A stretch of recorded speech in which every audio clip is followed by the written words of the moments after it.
ছেলের বিয়ের জন্যে মনটা প্রস্তুত ছিল না, কিন্তু প্রস্তুত করে ফেলার পর হঠাৎ অনুভব করল সত্য খুব খুশি খুশি লাগছে। ছেলের ওই পুলক গোপন করা লাজুক মুখটা ভারী কৌতুকজনক।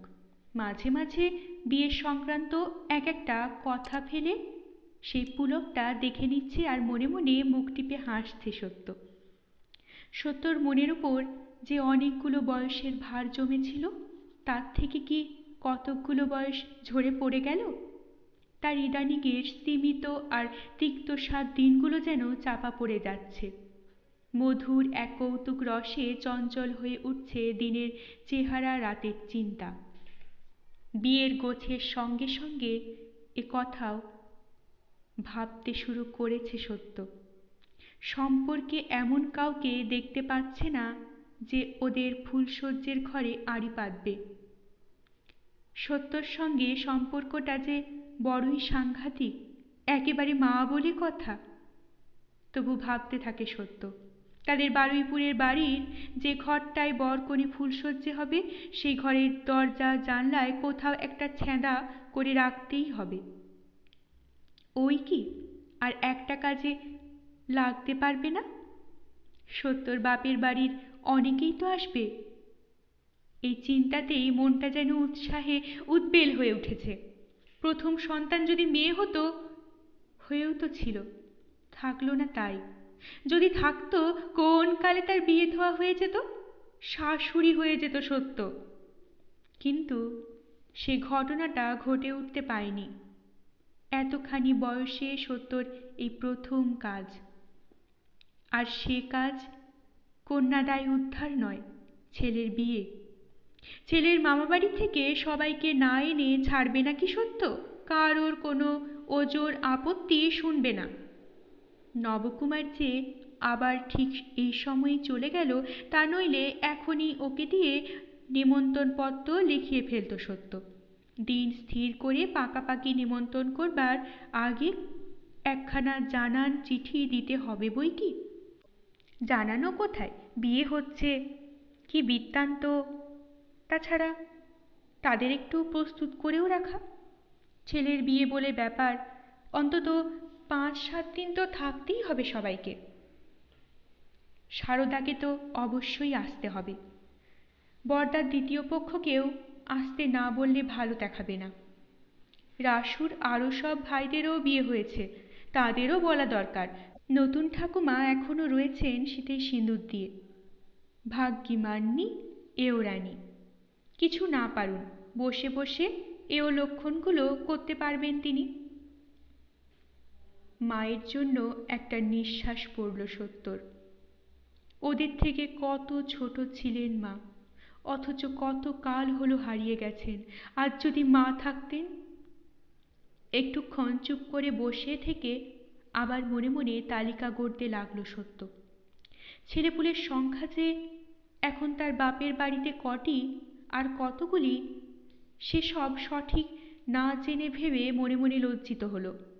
ভাবল এমন কৌশল করে লিখতে হবে যাতে কেউ না সত্তর এই অজ্ঞতাটি টের পায়। তুরুর সঙ্গে ঠাট্টা তামাশার সম্পর্কে আছে অবশ্যই একজন।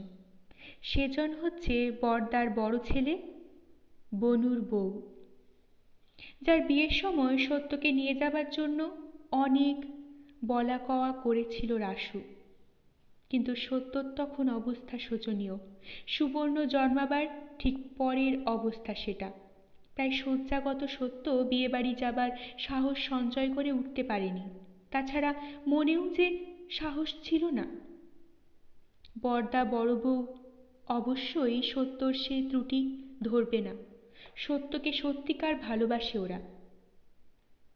এই কথা সে কথা ভাবতে ভাবতে হঠাৎ একটা অপ্রাসঙ্গিক কথা মনে পড়ে যাওয়ায় একা একাই হেসে উঠল সত্য। মনে পড়ে গেল সেই সারদার ঘরে ছেকল তুলে দিয়ে জব্দ করার কথা। সত্য কি হাঁদাই ছিল তখন। পরে একদিন সে কথা তুলে হাসি ঠাট্টা করেছিল সারদা, যেবার সত্য প্রথম সন্তান হতে বাপের বাড়ি গিয়েছিল অনেক দিন পর। তখন আর সারদা বয়সের পার্থক্য ধরত না। ননদ ভাই সম্পর্কটাই দেখত। সারদার কাছে অনেক ধরনের সাংসারিক গল্প শুনেছে তখন সত্য। মাঝে মাঝে তর্ক তুলেছে, মাঝে মাঝে প্রতিবাদ। সারদা বলেছে, আচ্ছা বাবা, দেখব পরে। তোমার এই এক বজ্ঞা বুনমি কেমন বজায় রাখতে পারো? সংসার এমন জাঁতা না, মুখ মুসুর অরর ছোলা সব এক করে পিষে ছাড়ে। সত্যকে কি পিষাই করতে পেরেছে সংসার? মাঝে মাঝে নিজেই ভাবে সত্য। কিন্তু এখন মনটা উদ্বেল। এখনো সব ভাবনা দাঁড়াচ্ছে না। এখন সত্য ভাবছে, তখন নিত্যানন্দপুরে সংসারটা কি ভালোই ছিল। সে বাড়িতে এখন বাবা নেই। না জানি কেমন সেই চেহারাটা সংসারের। নীরুর কথা ভেবেও দুঃখ হয়। আবার কোথায় যে আছে সে এখন। সেই একবার কদিনের জন্য এসে মায়া বাড়িয়ে দিয়ে পালিয়ে গেল। আর পাত্তা নেই। কে বলবে সেই পড়া ফাঁকি দেওয়া নিরীহ নিরীহ ছেলেটার মধ্যে অমন একটা ঘর ছাড়া খামখেয়ালি মন ছিল লুকোনো? নিত্যানন্দপুরের খবর পায় সত্য মাঝে মাঝে বরদাকে চিঠি লিখে। খুবই দূরে দূরে অবশ্য। বড্ড যখন মনটা কেমন করে তখন। রাসুর উত্তরগুলো অবশ্য সংক্ষিপ্ত, তবু খবরগুলো দেয়। রামকালী তো চিঠি দিলেও উত্তরই দেন না। একবার শুধু লিখেছেন, পত্র না পেলে দুঃখিত হইও না। কিন্তু কেন সেই না পাওয়ার অবস্থা ঘটবে তা লেখেননি। সত্য বোঝে ইচ্ছে করেই আর লিখবেন না চিঠি। মায়ামুক্ত করছেন নিজেকে।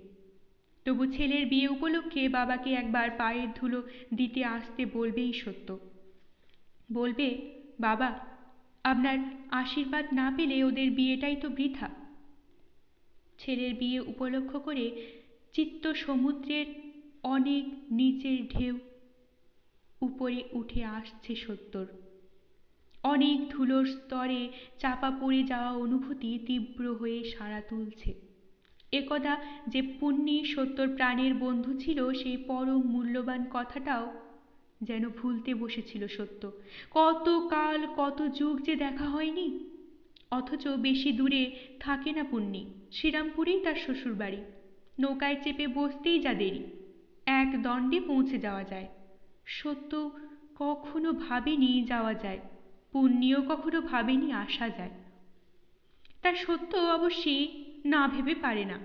পুণ্যির শ্বশুরবাড়িটা কুটুম বাড়ি, মেলাই লোক তাদের, বিনা উপলক্ষে যাওয়ার কথা ওঠে না। কিন্তু সত্যর এই বাসা বাড়িটায় তো সে বাধা নেই।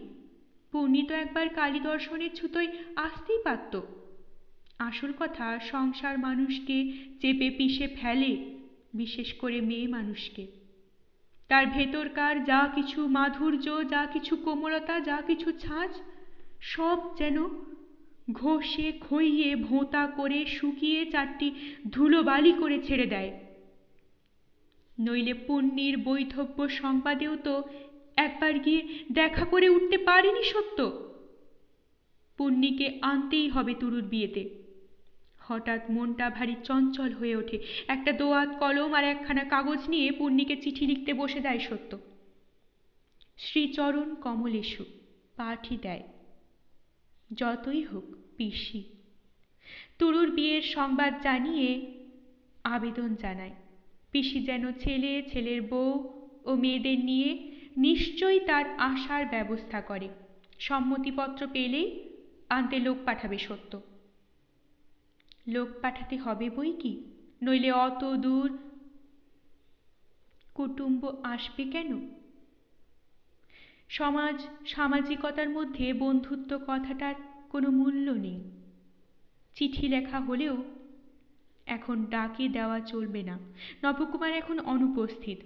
তাকে না দেখিয়ে এত কর্তাত্তি ফলানো ঠিক নয়। সংসারে যতই ডাকাবুকো হোক সত্য, এসব নিয়মগুলো মানে বই কি। নিত্যানন্দপুরেও নিজে সে বিশদ একখানি পত্রে সবাইকে আহ্বান জানালেও মূল পত্রটা নবকুমারকে দিয়েই লেখাতে হবে, এটাই ভব্যতা। বাড়ি শুদ্ধ সকলকে ঢালা নিমন্ত্রণ করলেও কাকে কাকে বিশেষ জানাতে হবে তার একটা তালিকা বানিয়ে ফেলে সত্য। এসব কাজ যতটা লিখিত পরিতের মধ্যে হয় ততটাই ভালো। দৈবাৎ যদি কারো নামল লিখে ভুল হয়ে যায়, লজ্জার শেষ থাকবে না। নবকুমারের দিকে আত্মীয়ের পাট নেই। দুঃসম্পর্কের কে নাকি এক পিসি আছে, তার জ্ঞাতি মামাতো ভাইয়েরা আছে। আর তো কখনো কারোর নাম শোনেনি সত্য। আর আছেন শাশুড়ির এক সই, তাকেই দেখেছে দু একবার। পুজোয় তার নামে শাড়ি চায়, পালা পার্বণে তত্ত্ব যেতে দেখেছে। আর কই, এলোকেশির সব কিছু পড়শিদের নিয়েই। তবে একটা বড়সড় ঘর এখন হয়েছে, সে ঘর সদূর। সদূর সংসারটি বড় ছোট্ট নয়, তা সে ভাবলে চলবে না।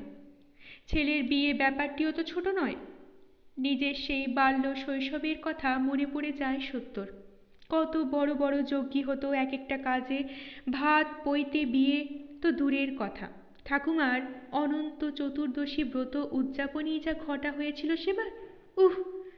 ভাত মাছের যজ্ঞী নয়, সবই লুচি মিষ্টির ব্যাপার। তবু সে কি কাণ্ডর ভিয়েন! জুলি কেটে কেটে উনুন বানিয়েছিল। হালুইকর ঠাকুরদের একটা মেলা বসে গিয়েছিল। মাছের অভাব পূরণ করতে দই, ক্ষীর, ছানার পায়েস, নদী সমুদ্র বইয়ে দিয়েছিলেন রামকালী। মিষ্টির পাহাড় বানিয়েছিলেন। যজ্ঞী ভাবতে গেলেই সেই সব দৃশ্য চোখের ওপর ভেসে ওঠে। উৎসব মনে করতে গেলেই সেই সেকালকার ছবি ফুটে ওঠে। তেমন ধরনের না করতে পারলে মন উঠবে না সত্যর। একটু আধটু কথা তুলতে গিয়েছিল সত্য। নবকুমার ভয়ে চোখ কপালে তুলেছে। বলেছে, পয়সা কড়ির জন্য বলছি না, ভগবানের ইচ্ছেই পয়সা কড়ির কথা ভাবি না। কিন্তু করবে কে? লোকবল কথা। কথায় বলে ধন বল, জন বল আর মনোবল, তিনটেই দরকার। আছে তোমার তা? এ ধরনের কথা যে শুনতে হবে সে আন্দাজ সত্য ছিল, তাই তার প্রস্তুতিও ছিল। অতএব সঙ্গে সঙ্গেই উত্তর দিয়েছিল সত্য। ধন বলই জনবলকে ডেকে আনে, আর মনোবল ওই দুটোকেই চালায়। তা সে বস্তু তোমার না থাক, আমার আছে। তোমার তো সব কথাই লম্বা চওড়া। পেল্লাই একটা যজ্ঞী ফেঁদে শেষ অবধি লোক হাসাবে আর কি। সত্য দৃঢ় কণ্ঠে বলেছিল, লোকই বা হাসাবো কেন? বরাবর যেমন কাজকর্ম দেখে এসেছি সেইভাবেই ভাবতে শিখেছি। লোক হাসবে এ কথা ভাববও না। সত্যিই সে কথা ভাবতেই পারে না সত্য। যাতে না কোনো বিশৃঙ্খলা ঘটে সে প্রতিজ্ঞাই গ্রহণ করেছে সে। কাজটা কলকাতায় করতে পেলে অবশ্যই সুবিধের অবধি থাকত না। কলকাতার বাড়িতে করি ফেললে অর্ধেক রাত্রি বাঘের দুধ মেলে। কিন্তু সেই সুখ সুবিধাময় মধুর কল্পনাটিকে সকলেই নির্বাসন দিয়েছে সত্য মন থেকে। প্রথম ছেলের বিয়ে, বাসাবাড়ি থেকে হওয়ার কথা ভাবাও অসঙ্গত। আর শুধু প্রথম ছেলেই বা কেন? ছেলে মেয়ে কারুর বিয়েই ভিটের বাইরে দেওয়া উচিত নয়। নান্দিমুখ শ্রাদ্ধ হবে, 7 পুরুষ জল পিণ্ড পাবেন। সে কাজ কি যেখান সেখানে করতে আছে? তাই দেশের বাড়িটার ওপর সব ছবি আঁকছে সত্য, সব চিন্তা রাখছে। এ ব্যাপারে সত্যর বন্ধু, উপদেষ্টা, সাহায্যকারী সব হচ্ছে ছোট ছেলে সরল। গ্রীষ্মের ছুটি চলছে, তাই সুবিধেও আছে। যখন তখনই সত্য ডাক পাড়ছে, খোকা, দোয়াত কলমটা একবার পাড় তো বাবা। কটা কথা মনে এসেছে, এই বেলা লিখে নে, নচেত ভুলে যাব। সরল হাসে, তুমি আবার ভুলে যাবে? জ্যেষ্ঠ পুত্রের বিয়ে বিয়ে করে তো তোমার মাথার মধ্যে রাত দিন রেলগাড়ির ইঞ্জিন চলছে। সত্যও হেসে ওঠে, তোর বুঝি হিংসে হচ্ছে? তা তোর বিয়ের সময়ও কম যাব না, মাথায় জাহাজ চালাবো। নমস্কার মা, দেখেই আমার বাসনা মিটে যাচ্ছে। হ্যাঁ, সরলের এই রকমই কথাবার্তা। গুরুজন বলে শিহরিত কলেবর কোনো সময়েই নয় সে। বাবার কথায় অনায়াসেই সে আড়ালে হেসে হেসে বলে, বাড়ির কর্তার রায় দেওয়া হয়ে গেল। বলে, যাক, কর্তার কর্তব্য সমাপন করা হয়ে গেছে। সত্য হাসি চেপে বলে, এই পাজি ছেলে, কি কথার ছিরি, গুরুজন না? সরল সভয়ের ভান করে বলে, কি সর্বনাশ, তাতে কোনো সন্দেহ দেখিয়েছি আমি? তবে হ্যাঁ, হাসির ব্যাপার না হেসে থাকতে পারি না আমি। সরলের যত কথা মায়ের সঙ্গে। রান্নাঘরে জলচৌকিতে বসে হাঁড়ি কড়া বগ্ন যা পায় একখানা নিয়ে তবলা ঠোকে আর গল্প করে। বুঝলে মা, আজ রাস্তায় এক তাজ্জব গাড়ি বেরিয়েছে। গাড়িও অনাচ্ছিষ্টি, নামও অনাচ্ছিষ্টি, ট্রাম গাড়ি, ঘোড়ায় টানছে।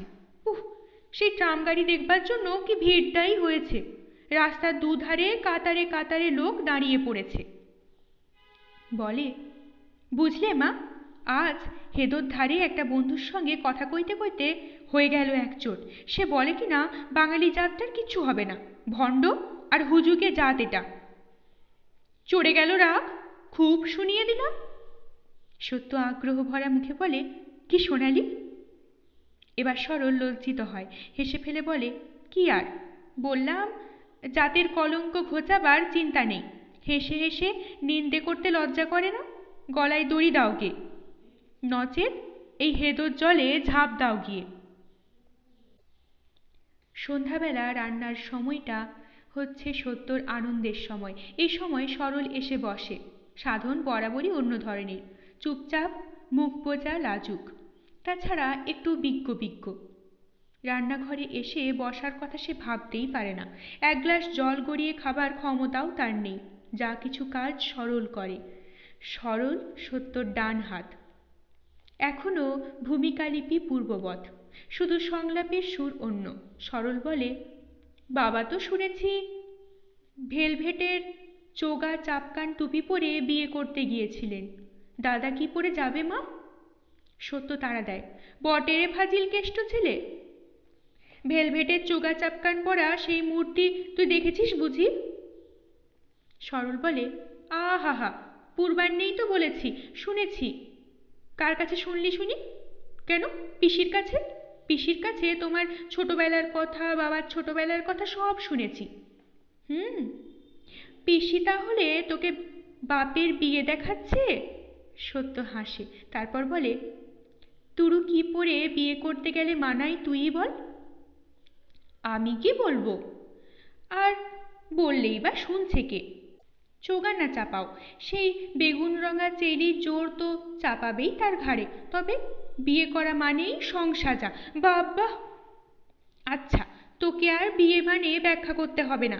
সত্য তাড়া দেয়, মিষ্টির ফর্দটা বরং শোনা আরেকবার, দেখি শুনতে কেমন লাগছে। ছাঁদার মিষ্টি আলাদা ধরেছিস তো? কলকাতার থেকে কারিগর যাবে, মিষ্টি তারাই করবে। আজ সরলকে পাঠিয়েছিল সত্য তাদের কাছে পাকা কথা কইতে। সরল সব সন্ধান রাখে। সরল বাড়ি নেই, সাধন তো থেকেও নেই। নবকুমার আর সুবর্ণ আজ কদিন বাড়ি ছাড়া। দুপুরবেলা হঠাৎ মনটা বড় খালি খালি লাগলো। নেহাত নাকি ফর্দ লেখার উন্মাদনায় মত্ত হয়েছে কদিন সত্য, তাই সুবর্ণর অনুপস্থিতিটাও সয়ে গেছে।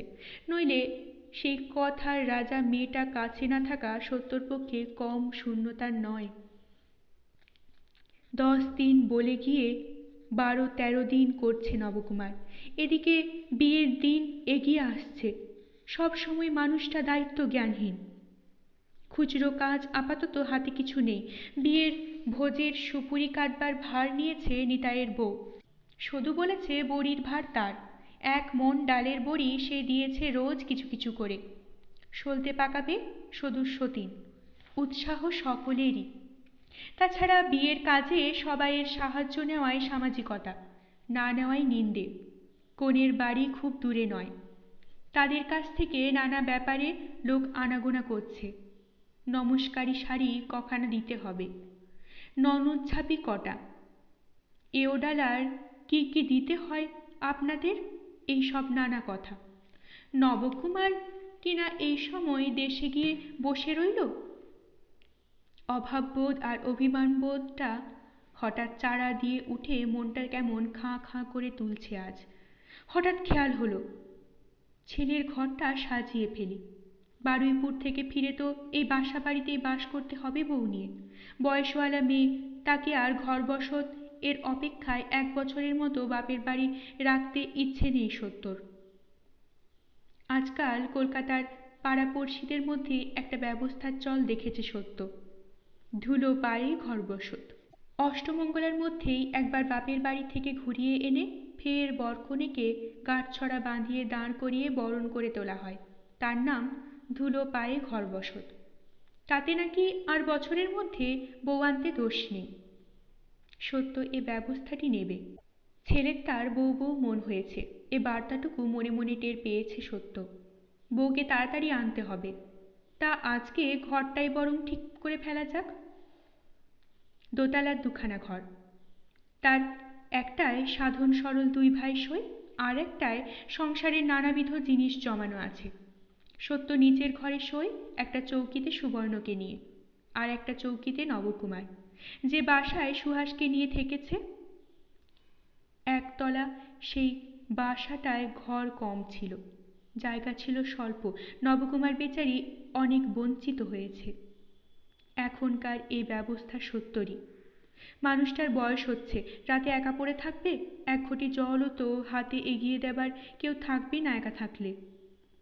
ছেলেদের 12 মাস রাত জেগে লেখাপড়া, সে ঘরে নবকুমারের অসুবিধে। অতএব এই ব্যবস্থা। এখন আর এ ব্যবস্থা চলবে না।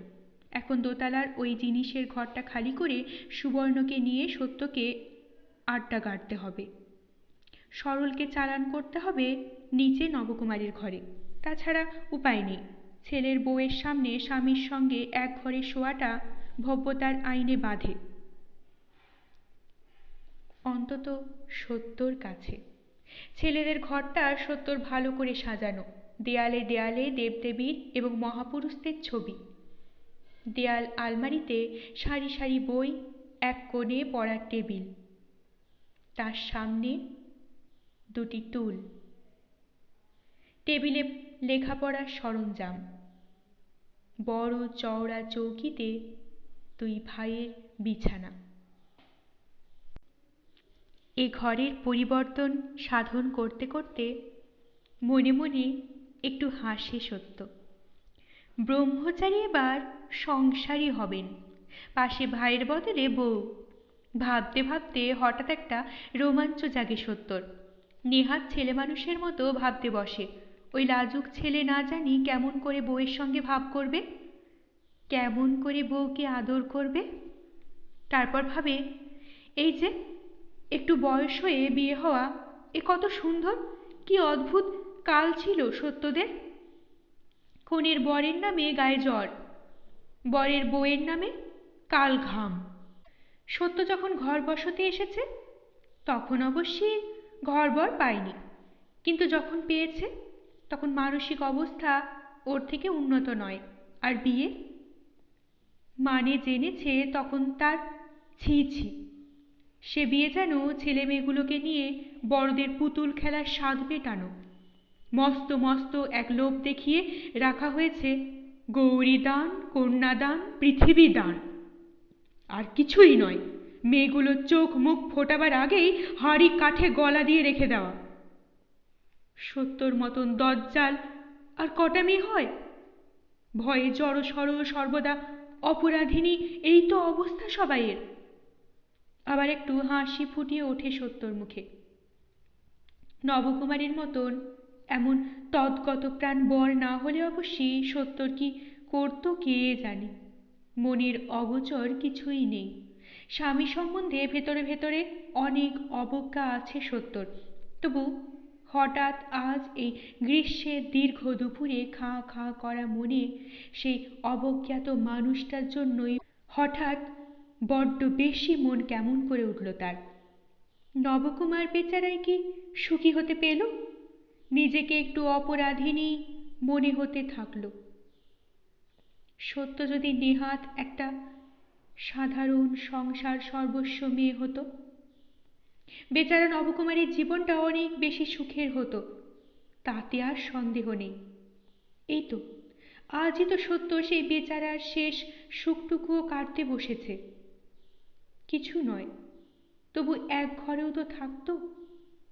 দুটো গল্প গাছার সময়ই তো রাত্রির।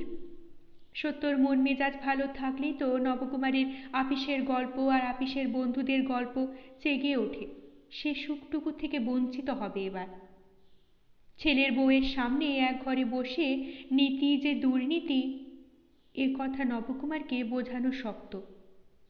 এলোকেশী তো স্বামীর মৃত্যুকাল পর্যন্ত ঘর আঁকড়ে থেকেছেন। সোনাটা চিরদিনই হাতছাড়া বলেই হয়তো আঁচলে গেরো দেওয়ার অত ঘটা ছিল। অবশ্যই দৃষ্টান্ত আরও অনেক আছে। একা এলোকেশীকে বা দোষ দিলে উচিত হবে কেন? কাকার থেকে ভাইপো বড়, এ তো হামেশাই দেখা দেয়। গিন্নির কনিষ্ঠ পুত্তরটি পুত্তুরদের কাঁথা কাজললতার প্রসাদে মানুষ হয়, সত্য জানে, কিন্তু সত্যটাতে বড় বিতৃষ্ণা। তবু সত্যর আজ নিজের বিছানাটা দোতলায় আনার কথা ভাবতে নবকুমারের জন্য মন কেমন করে উঠেছে। ছেলেপুলে কাছে কাছে থাকাই ভালো, তাতে মনে এসব পাগলামি জাগে না। সুবর্ণটা নেই বলেই বোধ করি এমন হু হু করা ভাব আসছে। যে জন্যেই যা হোক, বাক্স তরঙ্গ টানাটানি আর ভালো লাগলো না। হাতের কাজ অসমাপ্ত রেখে জানলার ধারে এসে দাঁড়ালো সত্য। ঝাঁ ঝাঁ করা রোদে আকাশটা যেন ফাটছে। রাস্তার ধারের গাছটা, রাস্তার ওপারের বাড়িগুলো সেই দাহে যেন পুড়ে খাক হচ্ছে। পাশের রাস্তাটা দিয়ে বোধ করি কোনো বাসনওয়ালার যাচ্ছে, ঢং ঢং কাঁসর পিটিয়ে। শব্দটা ক্ষীণ থেকে প্রখর এবং প্রখর থেকে ক্ষীণ হয়ে গেল। দূরে কোথাও একটা গরুর গাড়ি চলছে। তার চাকার ক্যাঁচ ক্যাঁচ শব্দের সঙ্গে গরুর গলার ঘণ্টিটা বেজে চলেছে এক তালে। আরও দূরে কোথাও ঘুঘুর ডাক যেন স্তব্ধ প্রকৃতির গায়ে করুণ আর্তনাদের ছুরি বিঁধচ্ছে। ঘুঘুর ডাক কি কখনো শোনেনি সত্য? জীবন ভরই তো শুনছে। তবে হঠাৎ কেন আজ ঘুঘুর ওই কান্নাটার মতো কাঁদতে ইচ্ছে করছে সত্যর? কেন মনে হচ্ছে তার কোথাও কেউই নেই? চিরদিন সে একা, চিরদিন নিঃসঙ্গ। তার উপর কারো মায়া নেই, মমতা নেই, ভালোবাসা নেই। সেই স্নেহ ভালোবাসাহীন রুগ্ন মরুভূমির পথ ধরে একা সে চলেছে আর চলছে। রৌদ্রের আঁচ আর আগুন ঝলসানো বাতাসের হলকা চোখে মুখে এসে লাগছে, তবু জানলার বাইরের ওই দৃশ্যটা যেন নেশার বস্তুর মতো আটকে রেখেছে সত্যকে। সে নেশার সঙ্গে মিশে রয়েছে একটা বিধুর বিষণ্ণ বেদনা। এ বেদনা কেন? এ শূন্যতা কিসের? বিছানায় পড়ে অকারণ কান্নার মতো অদ্ভুত একটা কবিত্ব করতে বসবে কি সত্য? হয়তো তাই করত, হয়তো করতো না। হঠাৎ চোখ পড়ল সধু আসছে রাস্তা দিয়ে, ভিজে গামছা মাথায় চাপিয়ে, পায়ের তলা বাঁচাতে প্রায় লাফিয়ে লাফিয়ে। একটা অশুভ আশঙ্কায় বুক কেঁপে উঠল। এ কি হঠাৎ এমন সময়ে কেন? চমকে উঠে নেশা কাটালো। জানলা থেকে সরে এসে দ্রুত পায়ে নিচে নেমে এলো সত্য। আর নিচে আসতেই সধু শুকনো গলায় বলে উঠল, এই যে বউ, ছেলেরা কেউ নেই? সত্য মাথা নাড়ল, বসতে বলতে ভুলে গিয়ে। সধু একটু ইতস্তত করে কাছের চৌকিটায় বসে পড়ে বলে ওঠে, একটা খবর আছে বউ, বলছি সব, আগে এক ঘটি জল দে দেখি। ধক ধক করে এক ঘটি জল শেষ করে থেমে জিরিয়ে আগোছালো এলোমেলো করে সধু যা বলল তার সারমর্ম এই, সত্যকে বারুইপুরে যেতে হবে। বারুইপুরে যেতে হবে? সে তো জানি সত্য, যাবি তো, এই তো কদিন পরেই। না না, সেই কদিন পরের কথা পরে হবে, এখন এই দণ্ডে যাওয়া দরকার, আজ হলেই ভালো হতো। তবে নাকি গাড়ি পালকির ব্যবস্থা করতে একটু কিঞ্চিত সময় তো লাগবে। অতএব কাল, আগামীকাল, একেবারে উষাকালে মুখুজ্জে মশাই দিচ্ছেন সবই ব্যবস্থা করে। শুধু সত্যর বড় ছেলে একবার তার সঙ্গে বেরোক। খুব গুছিয়ে আর খুব হালকা করে বলতে চেষ্টা করে সদু, তবু কেমন যেন উল্টো পাল্টা লাগে কথাগুলো, আর সদুকে অদ্ভুত রকমের বোকা বোকা দেখতে লাগে। কি যেন রেখে ঢেকে বলছে সদু, অথচ যেন উদ্ঘাটিত হয়ে পড়েছে সেই গোপন করার চেষ্টা। সদুর মুখ চোখের যে বিবর্ণতা, সে কি শুধু এই রোদ্দুরে হেঁটে আসার বিবর্ণতা? সদুর গলার স্বরে যে উত্তেজনার কাঁপন, সে কি শুধু সত্যকে অভয় দেবার ব্যাকুলতায়? হ্যাঁ, বারবার অভয় দিচ্ছে সদু সত্যকে, ভয় করিস নে বউ, ভয়ের কিছু নেই। কিন্তু এই অভয় দানের মধ্যেই ভয়ের বাসার সন্ধান পাচ্ছে সত্য। তাই সত্যর বুকের ভেতরটা হিম হয়ে গেছে, হাত পা বার কত কেঁপে কেঁপে হঠাৎ বুঝি কাঁপবার ক্ষমতাটুকু হারিয়ে অবশ হয়ে আসছে। একবারও প্রশ্ন করেনি সত্য, শুধু বিহ্বল চোখে তাকিয়ে আছে সদুর মুখের দিকে। সদু কি তবে আর রেখে ঢেকে বলবে না? সহসা খুলে বলবে সব? না, সে সাহস নেই সদুর। সদু তাই শুধু ফাঁকা ফাঁকা সাহসের কথাই বলছে। ভাবনা করিস নে বউ, মন উচাটন করিস নে, গিয়ে সব ভালোই দেখবি, আমিও তো যাচ্ছি তোর সঙ্গে। সদুও যাচ্ছে সত্যর সঙ্গে, তবে আর সন্দেহের কি আছে? সর্বনাশের কালো ছায়াটা চোখের সামনেই দেখতে পাচ্ছে সত্য। এতক্ষণে সত্যর কণ্ঠ থেকে স্খলিত হয়ে পড়ে একটা শব্দ, ঠাকুরঝি। এ স্বর সত্যর? এ হাল ছাড়া স্বর? এবার কি তবে সে তার হাতের হালখানা নামিয়ে রাখছে, যে হালখানাকে শক্ত মুঠোয় বাগিয়ে ধরে অনেক সমুদ্র ঠেলে এতখানি এলো সত্য? কিছুতেই হার মানবে না পণ করে এতদিন চলে এসে এইবারে ভাগ্যের হাতে হার মানবে? সত্য কি ভেতরে ভেতরে এত ক্লান্ত হয়ে উঠেছিল? শুধু বলে, এই দেখো কাণ্ড, তুই যে একেবারে বসে পড়লি বউ, তুই তো কখনো এমন নয়, কোনো কিছুতে তো হেলিস না তুলিস না, আজ হঠাৎ এত ঘাবড়াচ্ছিস কেন?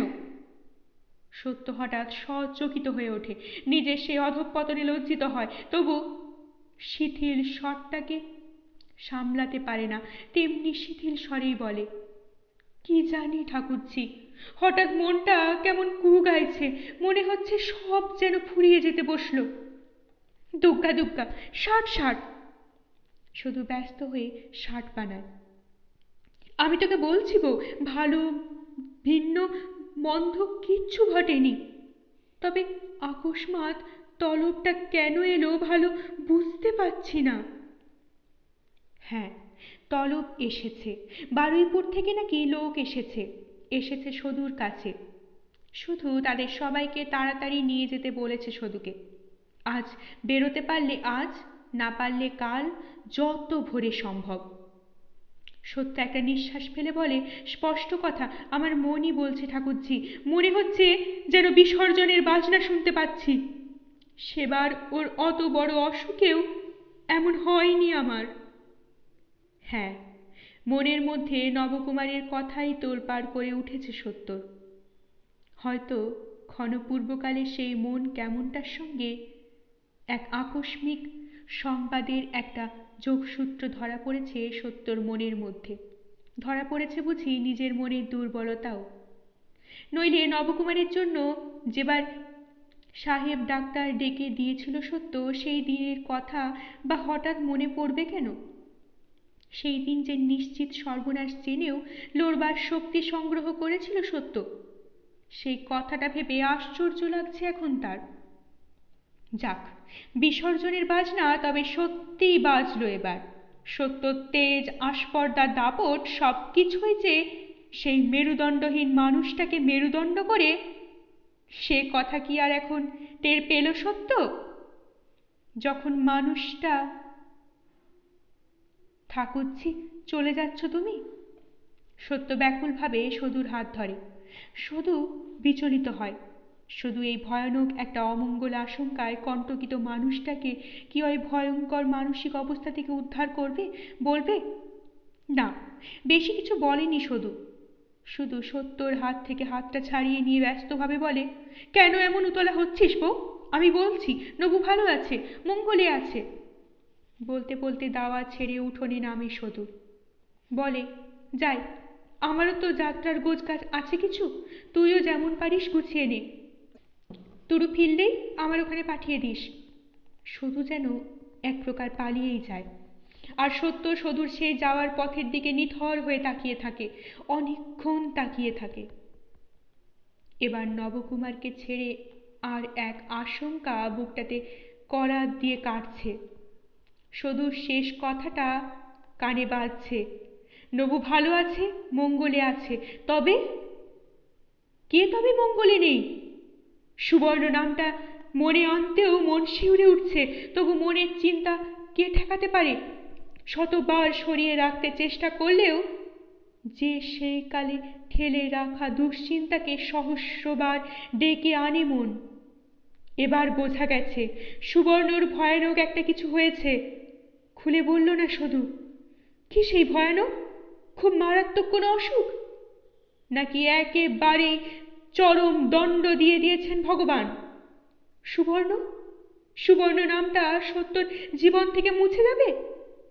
বিসর্জনের বাজনাটা সত্যিই বুঝি বাজতে থাকে সত্যর প্রতিটি রক্তকণিকায়। তবু কিছু গুজ করতেই হয়। ছেলেরা এলে বলতেও হয় সদুর বার্তা, এবং তারা যখন পিসিমার বাড়ি ঘুরে এসে জানায় গাড়ির ব্যবস্থা হয়ে গেছে, ঘোড়ার গাড়ি এবং গরুর গাড়ির সাহায্যে ঘন্টা কতকের মধ্যেই পৌঁছে যাওয়া যাবে, তখন তাদের মুখের দিকে তাকাতে সাহস করে না সত্য। কিন্তু শুধুই কি সত্য? হঠাৎ উতলা হয়ে যাওয়া হাল ছেড়ে দেওয়া সত্য? সত্যর ছেলেরাই কি মুখ দেখাতে সাহস করছে মাকে? তাদের সেই ভয় খাওয়া কালিমাখা শুকনো মুখ? বাড়ির চাবি দিয়ে যেতেই হবে। ঘরে ঘরে চাবিগুলো লাগাতে থাকে সত্য, আর ওর মনে হতে থাকে তার জীবনের সমস্ত দরজাগুলো বুঝি বন্ধ করে ফেলছে সে। এই বন্ধ দরজাগুলো খুলে খুলে আর যেন সংসার করবে না সত্য। সত্যর বড় ছেলের বিয়ে না কদিন পরে? সে বিয়ে কি সত্য দেখবে? হবে কি সে বিয়ে? সব যেন ঝাপসা হয়ে যাচ্ছে, অলিক মনে হচ্ছে। গতকালই যে সকালে নিতাইয়ের বউয়ের কাছ থেকে আসা কাটা সুপুরির গাদা বেতের ঝাঁপিতে ঢালতে ঢালতে আহ্লাদে উৎফুল্ল হয়েছে সত্য, সুপুরিগুলো দিব্যি সরু সরু কুচনো হয়েছে বলে, সে কথা কি কিছুতেই এখন বিশ্বাস করতে পারা যাবে? অকারণ কি এমন হয়? হয় না। মন আগে থেকে টের পায়। আর যদি অকারণেই হবে, ওরা এমন স্তব্ধ কেন? গাড়িতে যারা চলেছে সঙ্গে, সাধারণ সরল সদু, অন্য যে কোনোদিন হলে নিশ্চয়ই সত্য ওদের এই স্তব্ধতা ভাঙিয়ে ছাড়ত। দৃঢ় গলায় বলতো, অত লুকোছাপা করে লাভ নেই, যা হয়েছে তা তো জানতেই পাচ্ছি। বেঁধে মেরে দরকার কি? যা হয়েছে শুনবো, শুনতে প্রস্তুত হচ্ছি। কিন্তু আজ পাচ্ছে না। কাল দুপুর থেকে সত্যর মনটা অকারণেই হঠাৎ বিকল হয়ে গেছে। নির্দিষ্ট জায়গায় ঘোড়ার গাড়ি ছেড়ে গরুর গাড়িতেই উঠতে হলো, আর উঠে বসার পর শুধু একেবারে স্তব্ধতা ভাঙল। সত্যকে উদ্দেশ্য করে নয়, ছেলেদের উদ্দেশ্য করে বলে উঠল, তোদের পিসে মশাইয়ের আসার ইচ্ছা ছিল, শুধু এই গো গাড়ির ভয়ে পিছিয়ে গেলেন। বয়স হয়েছে তো, আর চিরটা কাল কলকাতায়। শেষের কথাগুলো শুনতে পায় না সত্য, শুধু কানে বেজে উঠছে, ইচ্ছে ছিল। ইচ্ছে ছিল মানে কি? কর্তব্য ছিল নয়, ইচ্ছে। কোন দৃশ্যের মুখোমুখি হবার ইচ্ছে হচ্ছিল আয়েসি আত্মসুখী লোকটার? নীরবতাই ভীতিকর, কথাই সাহসের জন্মদাতা। কথার পর তাই আবার কথা কইতে পারছে শুধু। তাছাড়া বললেন, কদিন পরেই যেকালে তুরুর বিয়েতে যাচ্ছি, তখন পালকিতে যাবো। এ পথটা তুরুর বিয়েতে যাচ্ছি? কদিন পরে তুরুর বিয়েতে যাচ্ছি? ওরা তাহলে সে আশা পোষণ করছে এখনো? তুরুর বিয়ে যথাদিনে হবে, লোকজন সবাই যাবে নিমন্ত্রণে? সত্য এবার যেন একটু লজ্জিত হয়। সত্য একটু বেশি বিচলিত হয়ে পড়েছে, আর সে বিচলিত ভাবটা ধরা পড়িয়ে ফেলেছে সবাইয়ের কাছে। ছি ছি, কি লজ্জা! হয়তো সামান্য কিছু অসুখ বিসুখ করেছে সুবর্ণর। যে লোকটা খবর দিতে এসেছিল সেই লোকটাই বোকাহাদা, কি বলতে কি বলেছে। তাই সত্য এবার কথা বলে, বলে তুমি চলে এলে ঠাকুর জামাইয়ের একটু অসুবিধে হলো। হঠাৎ সদুর মুখে একটা হাসির আলো খেলে যায়। হাসতেও পারছে তাহলে সদু? তা পারছে। মুচকি হেসে বলছে, তা যা বলেছিস। এখন এমন হয়েছে উঠতে বসতে এই সদু বামনি। তাই তো বলে এলাম, এই ক বছরই এত চিরটা কাল তো আমি বিহনে কাটলো, তা উত্তর হলো। আর সম্পর্কটা যে জন্ম জন্মান্তর কালের, মাঝের ওই কটা দিনের ভুলভ্রান্তির জন্য কি আর সে বাঁধন ঢিলে হবে? সদুর ওই হাসি দেখে সত্যরও বুঝি বুকের বল বাড়ে। তাই সত্যও প্রায় হাসির মতো করে বলে, সম্পর্ক যদি জন্ম জন্মান্তরের, তাহলে তো স্বর্গে গিয়েও তোমার সতীন জ্বালা ঠাকুরঝি। তার সঙ্গেও তাহলে জন্ম জন্মান্তরের বাঁধন। কে জানে সেখানে গিয়ে অন্য কোনো জন্মের স্বর্গলাভ হওয়া আরও 4টি সতীন এসে কাড়াকাড়ি লাগবে কিনা।